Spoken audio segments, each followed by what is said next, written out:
शक्यतो टाळाव्यात आणि वारंवार आपल्या मुखाला म्हणजे तोंडाला स्पर्श करणे, डोळ्यांना, केसांना स्पर्श करणे हे टाळावे.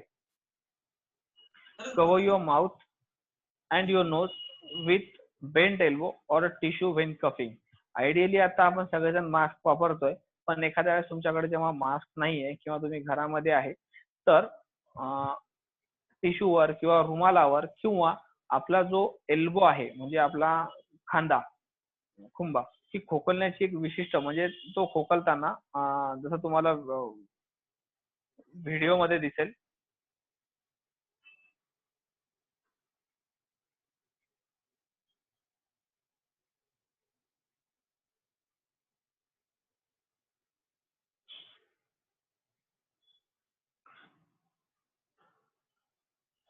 आपला जो नाक एल्बोनी किंवा टिश्यू पेपरनी हा कव्हर करावा. जर आपल्याला वरती सांगितलेली लक्षणं जर आढळत असतील तर ते जिथे संपर्क दिलेला नंबर आहे तिथे संपर्क करावा. अन्यथा सिव्हिल हॉस्पिटलमध्ये जर वरील प्रकारची जर लक्षणं असतील तर सिव्हिल हॉस्पिटलमध्ये संपर्क करावा. जर कन्फ्युजन असेल की आपल्याला जर साधा खोकला आहे, आपला कुठल्याही प्रकारची संबंध कुठला कॉन्टॅक्ट आलेला नाहीये किंवा आपल्या घरच्या व्यक्तींचा आलेला नाही आणि आपल्याला साध्या कुठल्या आजाराची जर शंका वाटत असेल तर फोनद्वारे आपण आपल्या फॅमिली डॉक्टरला पण कन्सल्ट करू शकतो. जर लक्षणं ही कोरोनाची आढळत असतील तर अशा अवस्थेमध्ये सिव्हिल हॉस्पिटल किंवा संपर्कासाठी दिलेल्या नंबरवर संपर्क करणे हे आवश्यक आहे.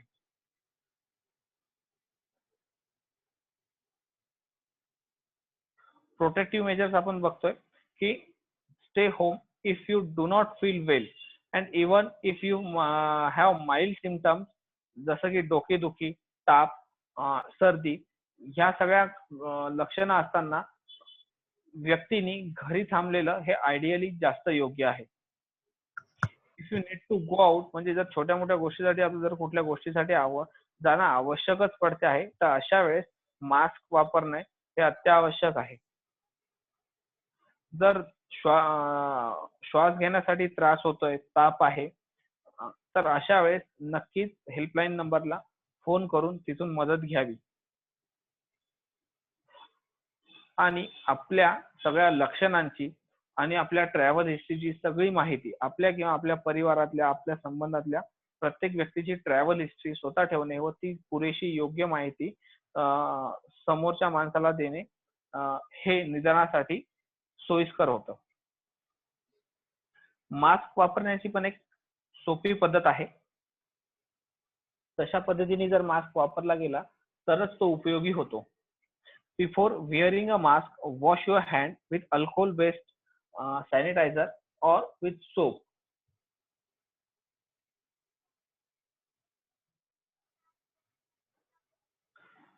Cover your mouth and nose with the mask and make sure the mask is firmly pressed against your face. Do not touch the mask while you are wearing it. If you do, wash your hands with an alcohol-based disinfectant or with soap and water afterwards. आणि replace the mask as soon as it get wet. जर ओला झाला असेल तर तो बदलून टाकावा. Disposable जर असतील तर ते वारंवार वापरू नये, नवीन मास्क वापरावा.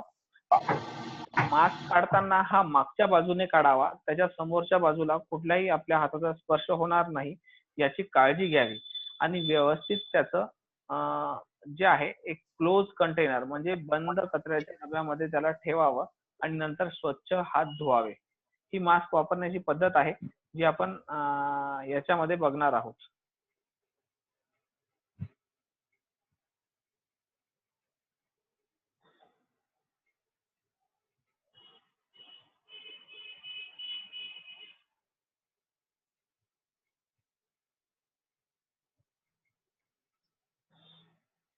प्रत्येकाला व्हिडिओ दिसतोय. व्हिडिओमध्ये तुम्ही बघत असाल की मास्क घालताना कुठलाही हाताचा जो समोरचा भाग आहे हा समोरचा भाग आहे याला कुठल्याही प्रकारचा घालताना टच नाही करायचा आहे आणि काढताना तर अजिबात याला टच करायचा नाही आहे. जे मास्क लावताना हा पूर्णपणे तुमच्या नाकाला आणि तोंडाला कव्हर होईल याची पूर्णपणे दक्षता घेणं आवश्यक आहे. अशा प्रकारे. याच्या सोबतच हा काढताना तुम्हाला याला मागच्या बाजूनी काढायचा आहे. कुणीही त्याला समोरनं काढण्याचा प्रयत्न करू नये. हा जो भाग आहे, हा भाग पूर्ण जो एक्सपोज पार्ट आहे त्याच्यावर कीटाणू असण्याची शक्यता ही दाट असते. त्यामुळं याला समोरून काढताना कुठल्याही प्रकारचा हात लागणार नाही याची काळजी घ्यावी आणि त्याला नंतर बंद कचऱ्याच्या डब्यामध्ये डिस्पोज करावे किंवा जाळून टाकावे.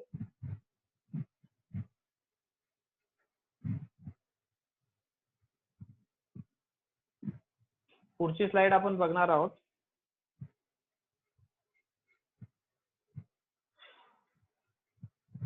आता या समोरच्या स्लाइड वरनं तुम्हाला लक्षात येईल की याचा स्प्रेड कसा कसा होतो.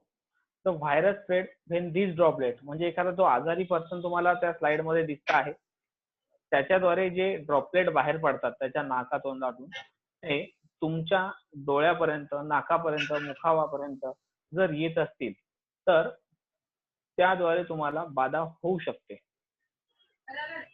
नंतर अजून आहे की जेव्हा समोरचा व्यक्ती कोणीतरी खोकलत आहे अशा वेळेस साधारणतः अर्धा ते 2 मीटर तुम्हाला अंतर ठेवणं हे आवश्यक आहे. साधारणतः 1 मीटर असणं तरी आवश्यक आहे.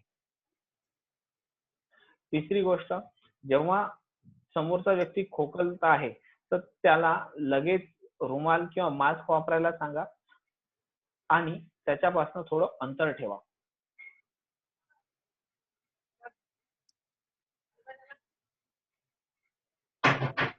शक्यतो जेव्हा जेव्हा तुम्हाला बाहेर जाण्याचे प्रसंग येतात त्यावेळेस अत्यावश्यक वेळेसच बाहेर पडा.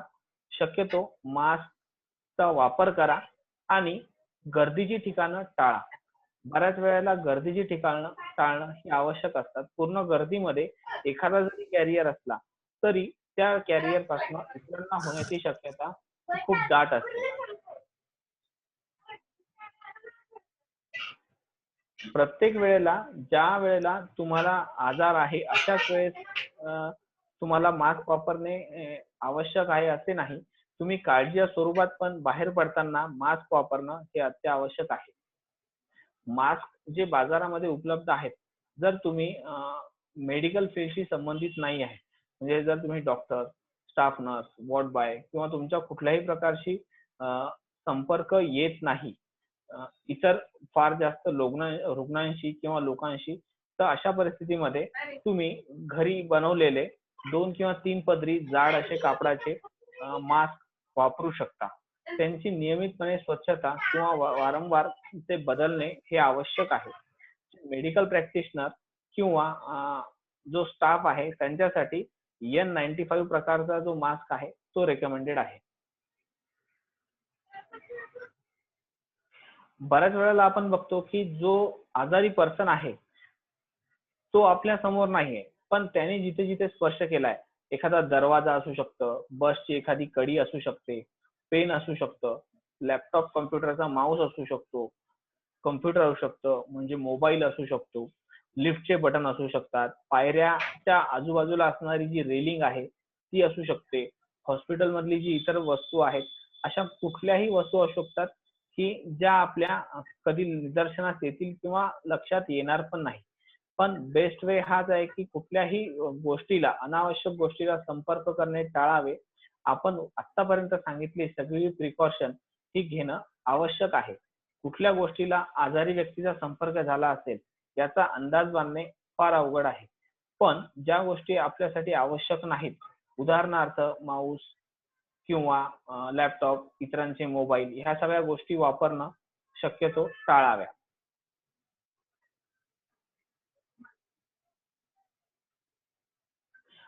जर अनावधानाने अशा गोष्टीला जर तुम्ही संपर्क केलात तर त्याच्या पुढची एक गोष्ट आवश्यक आहे. जर तुम्ही वारंवार आपल्या चेहऱ्याला हात लावत नाही, उदाहरणार्थ डोळ्याला, केसांना, तोंडाला, तर ती व्हायरस तुमच्या शरीरात जाण्याची शक्यता फार कमी आहे. पण हात इतर ठिकाणी कुठं हात लावल्याच्या नंतर तुम्ही तुमच्या डोळ्यांना, तोंडाला, नाकाला जर वारंवार हात लावत असाल तर ही व्हायरस स्प्रेड होण्याची शक्यता फार जास्त आहे आणि तुम्ही आजारी देखील पडू शकता. एखाद्या सरफेसवर हा जर व्हायरस असेल तर तो साधारणतः 24 ते 48 तास ते जिवंत राहू शकतो. त्याला तिथून पूर्णपणे दूर किंवा मारण्यासाठी आवश्यक जे आहे ते सोप जे आहे आपलं साबणाचं पाणी याने स्वच्छ ते साफ करणे किंवा अल्कोहोल बेस्ड जे सॅनिटायझर किंवा अल्कोहोल बेस्ड जी द्रव्य येतात त्यांनी तो टेबल किंवा तो सरफेस पूर्णपणे स्वच्छ करणं हे आवश्यक आहे, जेणेकरून तो व्हायरस तुमच्या शरीरामध्ये जाणार नाही. आयुष मिनिस्ट्रीनी काही गाईडलाईन दिलेल्या आहेत की ज्या तुमच्या रोग प्रतिरोधक क्षमता ह्या वाढवण्यासाठी उपयुक्त ठरतील. याच्यामध्ये आहे की दिवसभर तुम्ही शक्यतो उकळून कोमट केलेलं गरम पाणी प्या. डेली कमीत कमी साधारणतः एक 30 ते 40 मिनिटं योगासन, प्राणायाम, सूर्यनमस्कार अशा प्रकारचा व्यायाम करा. हळद, जिरा, धनिया, लसूण इत्यादी ह्या ज्या गोष्टी आहेत त्या तुमच्या खाण्यामध्ये किंवा फोडणीच्या द्रव्यामध्ये असणे आवश्यक आहे.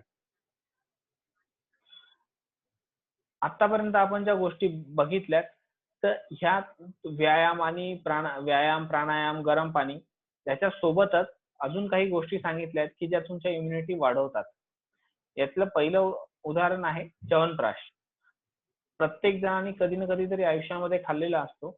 या आजारापासून प्रिव्हेंट करण्यासाठी सोबतच इम्युनिटी वाढवण्यासाठी सर्वात महत्वाचं तुमची जर रोगप्रतिकारक क्षमता चांगली असेल किंवा जर ती नाही आहे तर ती रोगप्रतिकारक क्षमता वाढवण्यासाठी च्यवनप्राश सारख्या रसायनाचा तुम्हाला उत्तम लाभ होतो. जर एखाद्याला डायबिटीज असेल तर च्यवनप्राश मध्ये बरीचशी शुगर असते, पण शुगर विरहित शुगर फ्री च्यवनप्राश देखील मार्केटमध्ये अवेलेबल आहेत, त्यांचा ते वापर करू शकतात. काही काढे सांगितलेले आहेत जसं तुळस, दालचिनी, मरीच म्हणजे काळी मिर्च, शुंठी, काळ्या मनुका यांचा हर्बल टी सारखा काढा करून दिवसातनं 2 ते 3 वेळा घेणे. सोबतच सकाळी उठल्याबरोबर किंवा संध्याकाळचं जेवण लवकर करून रात्री गोल्डन दूध म्हणजे हळद टाकलेलं साधारणतः 1 ते 1.5 कप म्हणजे 100 ते 150 ml पर्यंत हळद टाकलेलं दूध घेणे हे पण तुमची रोगप्रतिकारक क्षमता वाढवते. काही ज्या प्रोसिजर सांगितलेल्या आहेत की ज्या तुमच्या इम्युनिटी वाढवतील त्याच्यापैकी नस्य म्हणजे नाकामध्ये औषध टाकणे. आता औषध कुठल्या प्रकारचं, तर जेव्हा तुम्ही घरच्या घरी आहात तर खोबरेल तेल किंवा गाईचं तूप हे पातळ करून तुम्ही 2-2 थेंब नाकामध्ये टाकू शकता, जेणेकरून तुमच्या नाकातला जो इनर म्युकोजा आहे तोही हेल्दी राहील, प्लस तुम्हाला इम्युनिटी वाढवण्यासाठी पण तो मदत करेल. दुसरा पार्ट आहे गंडूश म्हणजे तोंडामध्ये तेल म्हणजे खोबरेल तेल किंवा तिळाचं तेल हे तोंडामध्ये पकडून त्याने ते धारण करणे आणि साधारणतः एक 4 ते 5 मिनिटानंतर ते थुंकून गरम पाण्याने गार्गलिंग करणे, याला गंडूश असे म्हणतात. हे दिवसातनं 1 ते 2 वेळा करणं अपेक्षित आहे.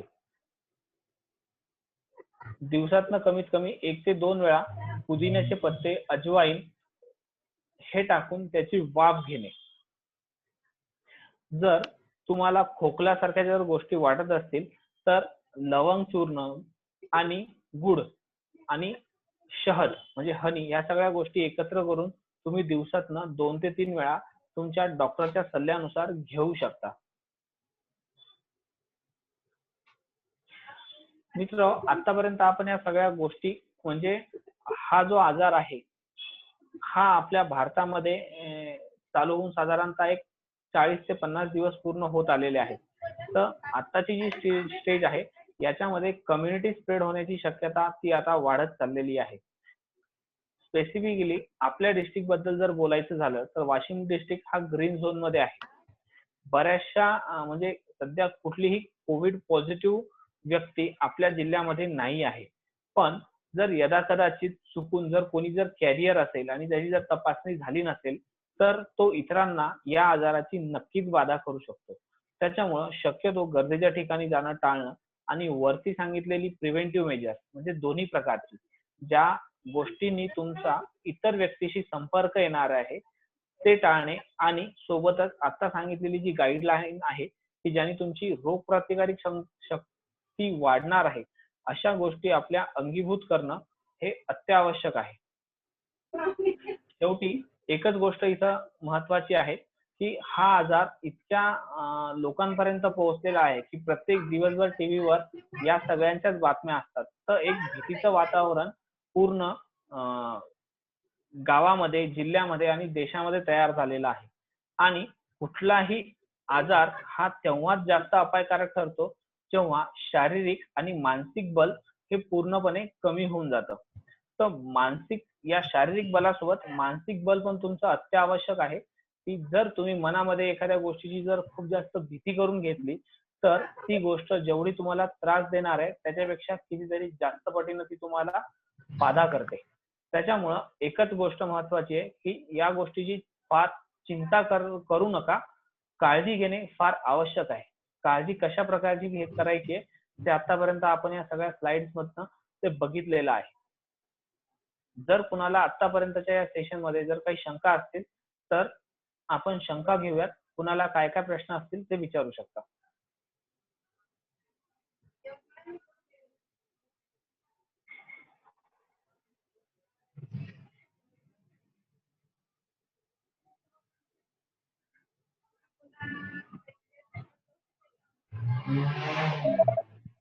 जर कोणाला काही प्रश्न असतील तर विचारू शकता.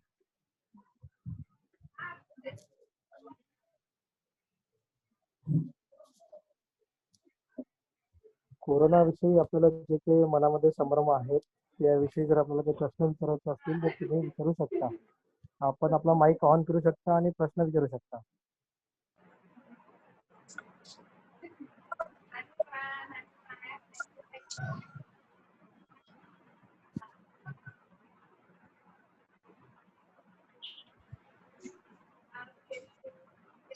हा हॅलो सर. हा बोला सर. हॅलो. हा बोला. येतोय सर तुमचा आवाज. बोला. आपण हा ठीक आहे सर. तर मला असा प्रश्न विचारायचा होता की आपण बाजारामधून भाजी आणतो, धान्य आणतो किंवा अन्य वस्तू आणतो, त्याविषयी काय काळजी घ्यायला पाहिजे? त्याविषयी जेव्हा तुम्हाला सर्वात महत्वाची एक गोष्ट समजून घ्या की हल्ली बाजारामध्ये लोक रोज भाजीपाला आणायला कसं जातात तसा जात आहे. शक्यतो तुम्ही 8 ते 10 दिवसाचा एका सोबत भाजीपाला आणा. ज्या तुमच्या नियमित ओळखीच्या व्यक्ती असतील ती त्यांच्यापासून घ्या. आणल्याच्या नंतर सर्वात पहिले तो भाजीपाला स्वच्छ करून घ्या गरम पाण्यामध्ये किंवा आपल्या घरचं जे मीठ पाणी आहे तर त्या पाण्यानं तुम्ही तो स्वच्छ करून घेणे हे अत्यावश्यक आहे. आणि आपल्या घरामध्ये अशी कुठलीच परिस्थिती आलेली नाही की दर दिवशी आपल्याला भाजीपाला किंवा कुठलाही फ्रूट आणण्याची आवश्यकता पडेल. बरेचसे घरामध्ये कडधान्य जे असतात की जे एकदा आणले की तुम्हाला साधारणतः महिनाभर तरी पुरतील. तर रोजच्या रोज या गोष्टी घेण्यासाठी बाहेर पडणे हे अजिबात आवश्यकता नाहीये. बऱ्याचशा गोष्टी ज्या आहेत तुम्ही त्या एका दिवशी जाऊन त्या आणू शकता आणि आणलेल्या गोष्टीचा वेगवेगळ्या भाज्यांचा कडधान्याचा वापर तुम्ही सध्याच्या जेवणामध्ये करू शकता जेणेकरून तुमच्या इतर बाधित म्हणजे कोरोना बाधित व्यक्तीशी किंवा कॅरियरशी संबंध येण्याची शक्यता ही एकदम कमी होऊन जाते. आणि ज्या वेळेस तुम्ही बाहेरनं बाजारातनं ज्या गोष्टी आणता म्हणजे जर त्या पॅक गोष्टी असतील तर त्या पॅक गोष्टीवर ज्या आपले वेगवेगळ्या प्रकारचे जे सॅनिटायझर आहेत आपले स्प्रे त्या यांनी पूर्ण अल्कोहोल बेस्ड ज्या द्रव्य आहेत त्यांचा फवारणी करून त्या पुसून घ्याव्यात आणि जे भाजीपाल्यासारखी ज्या गोष्टी आहेत त्या स्वच्छ धुवूनच नंतर वापराव्यात. सर त्या मिठाच्या पाण्याने आपण धुतल्या भाजीपाला तर चालते का मग? हा ते तसं केलं तरी चालणार, तसं केलं तरीही चालणार आहे. ठीक आहे सर. धन्यवाद सर. वेलकम. अजून कुणाची काही शंका?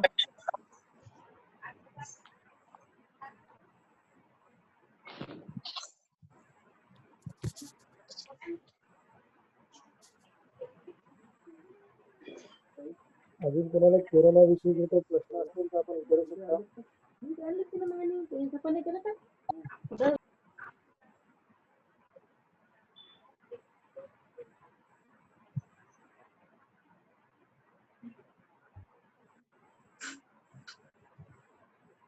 मला असं वाटतं काही प्रश्न नाहीये.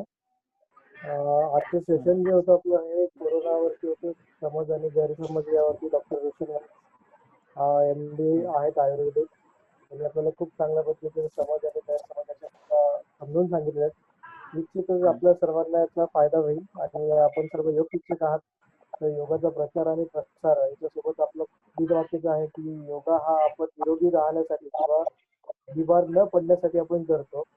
त्यासोबतच आता हे जे आपल्याला COVID-19चं जे आपलं पूर्ण जगावरती संकट आलेलं आहे, त्याची माहिती आता आपल्याला मिळाली.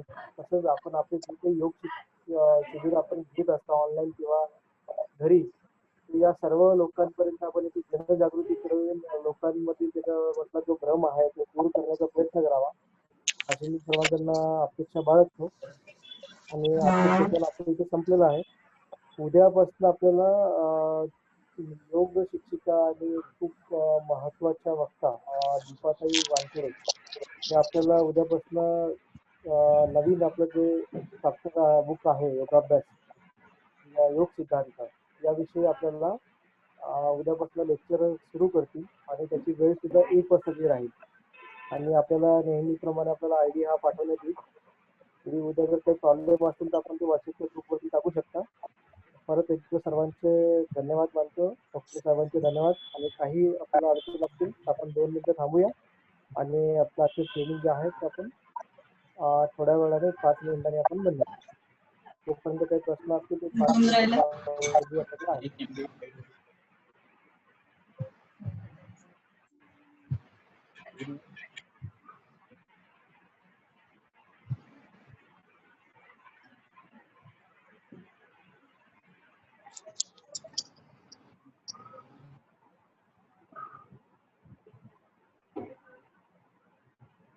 मला वाटतं कुणाला काही फारशा शंका नाही आहेत. कुणाला जर शंका असतील याच्या आजच्या टॉपिक बद्दल तर त्यांनी त्या ग्रुपवर शेअर केल्या तरी चालतील.